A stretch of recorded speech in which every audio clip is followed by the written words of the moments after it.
Welcome back to BIMT YouTube channel. Last lecture में मैंने आपको एंटिटी रिलेशनशिप डायग्राम्स के बारे में थोड़ा सा आपको इंट्रोडक्शन किया था। आज उसी को आगे कंटिन्यू करेंगे। उससे पहले मैं आपको जो पुराने कॉन्सेप्ट है जो मैं अभी लास्ट लेक्चर में समझा चुकी हूँ उन्हें थोड़ा क्लियर कर दूंगी। तो लेट्स स्टार्ट टुडेज लेक्चर। मैंने क्या बताया था आपको, एंटिटी रिलेशनशिप डायग्राम्स क्या होते हैं DBMS में। An entity relationship diagram model describes the structure of a database with the help of a diagram, which is known as entity relationship diagram. जो entity relationship model होता है, ER model जिसे हम short में कहते हैं, वो किसी भी डेटाबेस का स्ट्रक्चर डिस्क्राइब करता है डायग्राम की मदद से, जिसे हम कहते हैं entity relationship diagram. An ER model is a design or blueprint of a database that can later be implemented as a database. कोई भी ER मॉडल क्या होता है, वो किसी भी डेटाबेस का स्टार्टिंग का डिजाइन होता है, जिसे हम लेटर ऑन डिजाइन में डेटाबेस में कन्वर्ट कर देते हैं। What is an entity relationship diagram? ER diagrams क्या होता है? An ER diagram shows the relationship among entity sets. An entity set is a group of similar entities and these entities can have attributes. कोई भी ER diagram क्या करता है, वो entity sets के बीच में रिलेशनशिप्स दिखाता है या बताता है। कोई भी एंटिटी सेट क्या है, इन सब सिमिलर एंटिटीज का ग्रुप है और उन एंटिटीज के कुछ कुछ एट्रिब्यूट्स होते हैं। In terms of DBMS, an entity is a table or attribute of a table in database. DBMS की लैंग्वेज में एंटिटी क्या है, एक टेबल है या एक एट्रीब्यूट की टेबल है डेटाबेस में। तो फिर हम क्या कर सकते हैं, हम रिलेशनशिप दिखा सकते हैं टेबल्स के बीच में और उनके एट्रीब्यूट्स के बीच में। ER diagram shows the complete logical structure of A database. ER diagram क्या दिखाता है? ER डायग्राम पूरा एक लॉजिकल स्ट्रक्चर दिखाता है किसी भी डेटाबेस का। Let's have a look at simple ER diagram to understand this concept. अब इसी कॉन्सेप्ट को मैं आगे आपको एक्सप्लेन करने के लिए एक डायग्राम दिखाऊंगी, उस पर फोकस करिए। ये डायग्राम है किसी भी कोई भी एक सिंपल सा ER डायग्राम है किसी स्टूडेंट और कॉलेज का। मैंने आपको लास्ट टाइम सिंबल्स बता दी थी, नोटेशंस बता दी थी जो ER डायग्राम में यूज होती है। अगर आपको किसी को भी कोई प्रॉब्लम है तो लास्ट वीडियो एक बार देख लीजिए, ठीक है? उसके बाद में डायग्राम समझने की कोशिश करना। इसे बता रखा है दो एंटिटीज है, पहली एंटिटी है स्टूडेंट, सेकेंड एंटिटी है कॉलेज। अब इन दोनों एंटिटी के बीच का रिलेशनशिप है स्टडी इन। स्टूडेंट क्या करता है, कॉलेज में स्टडी करता है। अब ये जो ओवल शेप में जो होते हैं ये क्या होते हैं, एट्रीब्यूट्स। मैं बता चुकी हूँ स्टूडेंट का कि एट्रीब्यूट या उसकी प्रॉपर्टीज क्या क्या हो सकती है। उसकी एक आईडी हो सकती है, उसका नेम हो सकता है, उसका एड्रेस हो सकता है।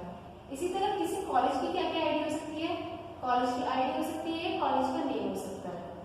अब देखिए मैंने आपको रिलेशनशिप में बताया था कि एक टर्म थी मैनी टू वन रिलेशनशिप। ये जो रिलेशनशिप है ये मैनी टू वन टाइप का रिलेशनशिप है। क्यों?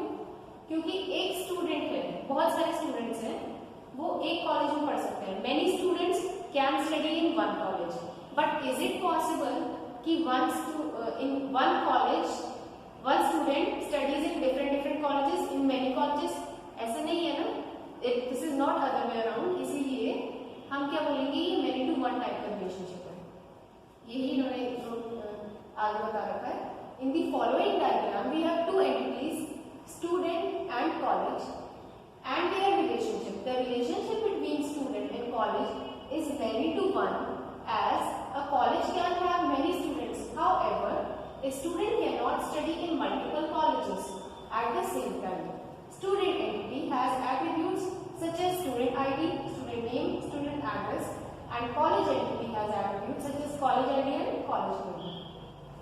अब किसी भी ER मॉडल में क्या क्या कंपोनेंट्स होते हैं वो मैं आपको इस फिगर के हेल्प से बता देती हूँ। पहला कंपोनेंट है एंटिटी। एंटिटी मैंने आपको लास्ट लेक्चर में बताया था, एंटिटी दो टाइप की होती है, वीक एंटिटी और स्ट्रॉन्ग एंटिटी। अच्छा, फिर दूसरा होता है एट्रीब्यूट। एट्रीब्यूट मतलब किसी भी ER डायग्राम की, मतलब किसी भी एंटिटी की प्रॉपर्टीज या कैरेक्टरिस्टिक्स। एट्रीब्यूट में क्या क्या हो सकता है कि एट्रीब्यूट में ये सब चीजें आती है कि composite attributes, multi valued attributes और डिराइव्ड एट्रीब्यूट। फिर आता है आपका रिलेशनशिप। रिलेशनशिप भी आते हैं 1 to 1 टाइप के होते हैं, 1 to many टाइप के होते हैं, many to 1 टाइप के होते हैं और many to many टाइप के होते हैं। तो ये सब चीजें अभी मैं आपको एक्सप्लेन करूँगी। अब इन्हें डिटेल में एक बार पढ़ लेते हैं। क्या आ रहा है इसमें? Components of ER diagram. पहला कंपोनेंट है entity. An entity is an object और component of data. An entity is represented as a rectangle in an ER diagram। Entity क्या होती है? मैंने आपको बताया था लास्ट लेक्चर में, कोई भी कंपोनेंट है या कोई भी ऑब्जेक्ट है, कोई भी लिविंग थिंग हो सकती है, कोई भी नॉन लिविंग थिंग हो सकती है। फॉर एग्जांपल ये जो क्लासरूम है, ये क्लासरूम एक एंटिटी है, मैं एक एंटिटी हूँ, आप देख रहे हैं, आप स्टूडेंट है, आप एक एंटिटी है, ठीक है। एंटिटी कोई नॉन लिविंग थिंग हो सकती है, सपोज ये लेक्चर डेस्क एक एंटिटी है, ठीक है, अंडरस्टूड। सो एंटिटी को रिप्रेजेंट किससे करते हैं? मैंने क्या बताया था नोटेशन में कि एक रेक्टेंगल बॉक्स से एंटिटी को रिप्रेजेंट करते हैं। ये जो रेक्टेंगल में स्टूडेंट लिखा है, ये स्टूडेंट नाम की एंटिटी है, और ये कॉलेज जहाँ लिखा है, ये कॉलेज नाम की एंटिटी है। अब स्टूडेंट कॉलेज से कैसे रिलेटेड है कि वो स्टडी करता है, स्टूडेंट स्टडीज इन कॉलेज। तो ये किस टाइप का रिलेशनशिप हो गया? मैनी टू वन टाइप का। क्यों हुआ मैनी टू वन? अभी मैंने एक्सप्लेन किया था, क्योंकि many students can study in one college. पर बहुत सारे स्टूडेंट्स एक कॉलेज में पढ़ सकते हैं, लेकिन ऐसा पॉसिबल नहीं है कि बहुत सारे कॉलेजेस में एक ही स्टूडेंट पढ़े, ठीक है। Now, for example, in the following year diagram, we have two entities, student and college, and these two entities have many to one relationship as many students study in single college. We will read more about relationships later. For now, focus on entities.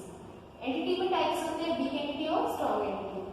अभी strong entity का मैंने एक बार बता दिया था last lecture में, क्या था कि स्ट्रॉन्ग एंटिटी के पास क्या होती है? प्राइमरी की होती है, राइट। बट वीक एंटिटी के पास प्राइमरी की नहीं होती। अभी एक बार पढ़ लेते हैं वीक एंटिटी के बारे में।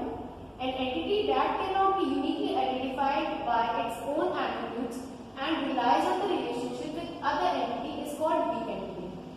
वो एंटिटी जो अपने आप को आइडेंटिफाई नहीं कर सकती एट्रीब्यूट्स की मदद से, पर वो दूसरे एंटिटीज के रिलेशनशिप पे डिपेंडेंट होती है, उसे हम कहते हैं वीक एंटिटी।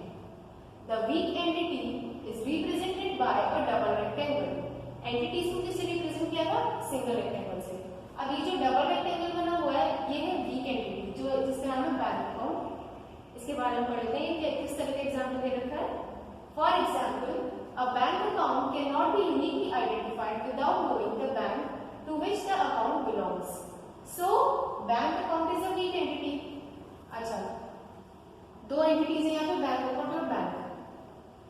अगर मेरे पास कोई भी बैंक अकाउंट नंबर है, ठीक है, सपोज मेरे पास आपका अकाउंट नंबर है 400 कुछ भी 7 डिजिट्स का, पर मुझे ये पता किस बैंक का अकाउंट नंबर, आपका नाम पता है, पर क्या वो मेरे काम का है? नहीं। तो वो एंटिटीज, तो इसके लिए मुझे बैंक का नेम पता होना चाहिए ना।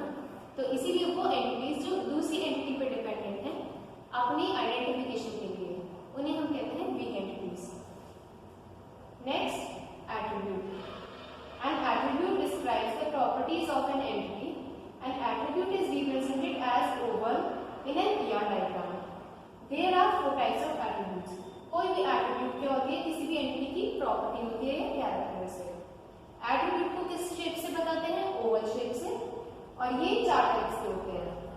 पहला एट्रीब्यूट होता है की एट्रीब्यूट, दूसरा होता है कंपोजिट एट्रीब्यूट, तीसरा होता है मल्टी वैल्यूड एट्रीब्यूट, फोर्थ होता है डिराइव्ड एट्रीब्यूट। की एट्रीब्यूट क्या होता है, इसके बारे में अभी जान लेते हैं। A key attribute can uniquely identify an entity from an entity set.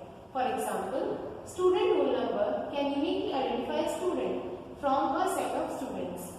Key attribute is represented by oval, same as the other attributes. However, the text of key attribute is underlined.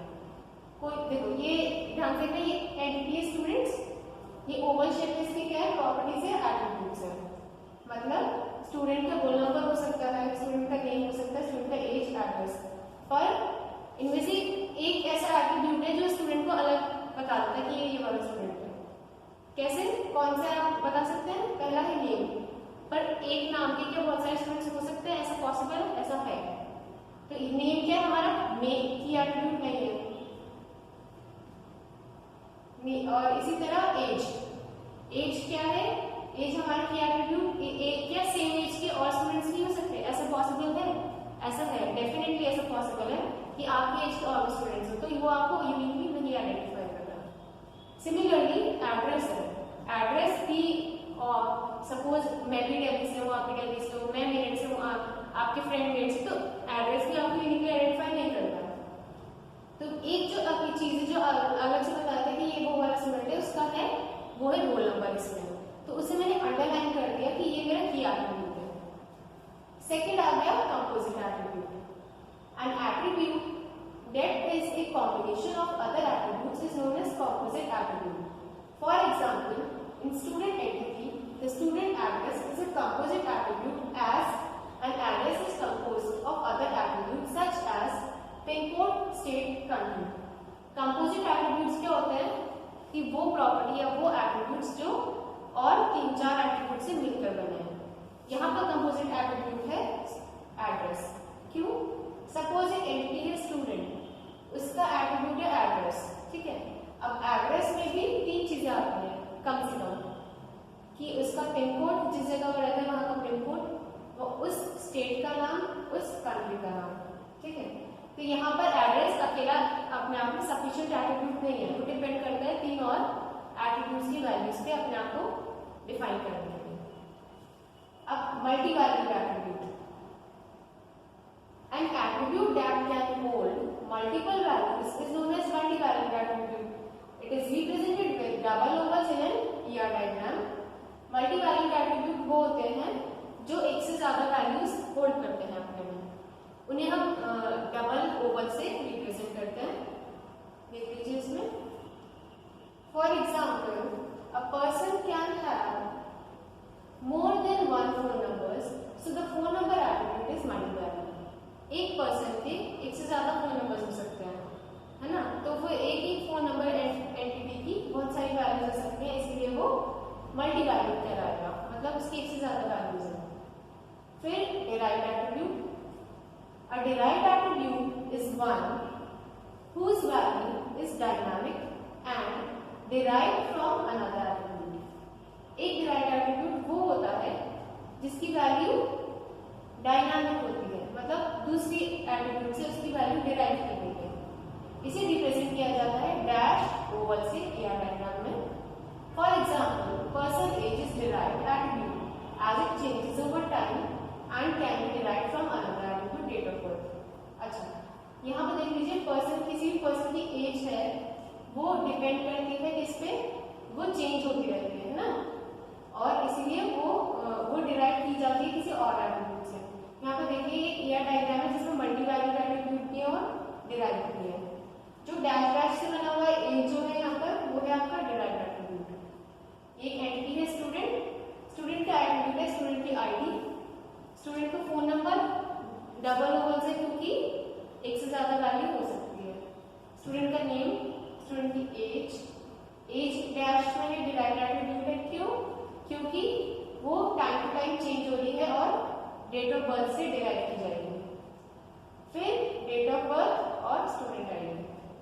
अच्छा, ये इसके ऊपर underline है student ID का मतलब ये क्या है, की एट्रीब्यूट है यहाँ पर। ओके, रिलेशनशिप के बारे में जानते थे। रिलेशनशिप्स क्या होते हैं? A relationship is represented by diamond shape in an ER diagram. It shows the relationship among entities. There are 4 types of relationship. कोई भी रिलेशनशिप दो एंटिटीज के बीच में रिलेशन बताते हैं, इन्हें हम रिप्रेजेंट करते हैं डायमंड से। ये 4 तरह के होते हैं। पहला होता है 1 to 1, दूसरा होता है मैनी टू मैनी, तीसरा होता है मैनी टू 1, चौथा होता है 1 to मैनी। पहला पढ़ लेते हैं हम 1 to 1 relationship. When a single instance of an entity is associated with a single instance of another entity, then it is called 1 to 1 relationship. For example, a person has only one passport and a passport is given to one person. वो relationship जो एक single entity को single entity से connect करे, उसे हम कहते हैं 1 to 1 रिलेशनशिप। जिस तरह यहाँ पर है पर्सन हैज पासपोर्ट, एक पर्सन के पास एक ही पासपोर्ट हो सकता है और आपका पासपोर्ट है वो सिर्फ आपको दिया जा सकता है और किसी को नहीं दिया जा सकता, तो 1 passport can be given to only 1 person। इस तरह के